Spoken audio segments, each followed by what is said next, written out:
Drawing room में एक पिता और बेटा बैठे हुए थे। पिता पेपर पढ़ रहे थे और बेटा मोबाइल देखने में व्यस्त था।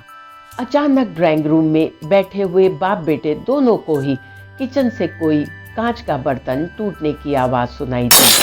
आवाज से बेटे को तो कोई फर्क नहीं पड़ा, किंतु बाप के कान खड़े हो गए। तुरंत बाप ने बैठे बैठे सवालों के तीर छोड़े। अरे, कुछ टूटा क्या? किसने तोड़ा? पास में बैठे बेटे ने कहा, पिताजी क्यों अपना बीपी बढ़ा रहे हैं? मैं तो यहीं से बता सकता हूँ कि कांच का बर्तन किससे टूटा होगा। बाप ने कहा, बेटा बीपी तो बढ़ेगा ही, क्योंकि वो बर्तन फिर से खरीद कर तो मुझे ही लाना पड़ेगा। चलो अब तुम ही बता दो कि बर्तन किसने तोड़ा होगा। बेटे ने कहा, माँ से टूटा होगा। पिता ने पूछा, क्यों भाई? तुम्हारी माँ से ही क्यों? तुम्हारी पत्नी से क्यों नहीं? बेटे ने कहा, मेरी बीवी तो समझदार है। पिता का मन नहीं माना तो तुरंत किचन की ओर चल पड़े और वहां जाकर पूछा कि बर्तन किसने तोड़ा। तो उनकी पत्नी सामने से आई और कहा, मुझसे टूटा है, क्या करोगे? उन्होंने कहा, कुछ नहीं करूंगा, मैं नया खरीद कर ला दूंगा, मगर तुमको भी चीजें संभाल कर इस्तेमाल करनी चाहिए। यह कहते हुए वो वापस ड्राइंग रूम में आए और बेटे से पूछा कि तुम्हें कैसे पता चला कि बर्तन तुम्हारी माँ से ही टूटा है?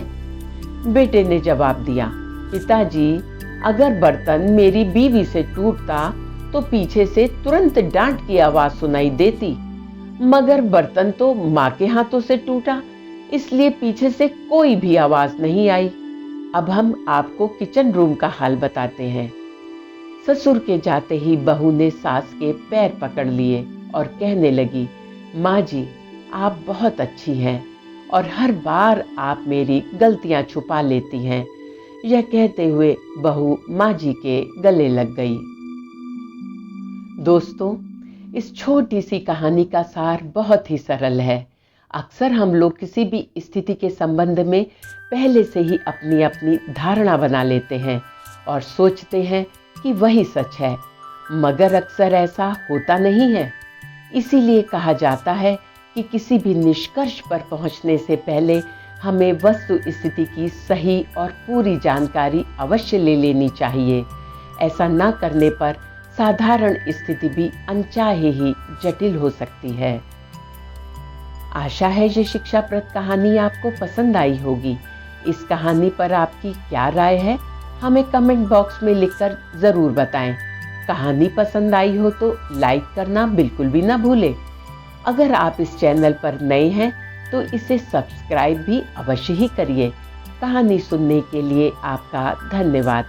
स्वस्थ रहिए, व्यस्त रहिए और हमेशा मुस्कुराते रहिए।